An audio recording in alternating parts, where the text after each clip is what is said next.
Video ভালো হলে live করতে হয় না।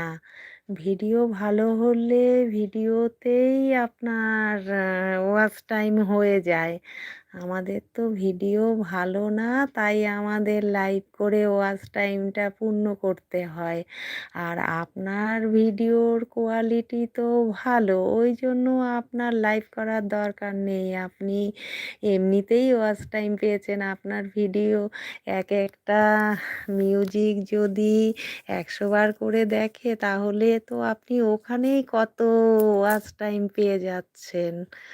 সেটাতেই আপনার এমনিতেই আপনার মনি হয়ে যাবে। আপনার আর লাইভ করে বক, বক করে কষ্ট করতে হবে না। আমরা যেমন সারাদিন বসে লাইভে বক, বক করি, মুখ ব্যথা হয়ে যায়। আপনার আর সেটা করতে হবে না।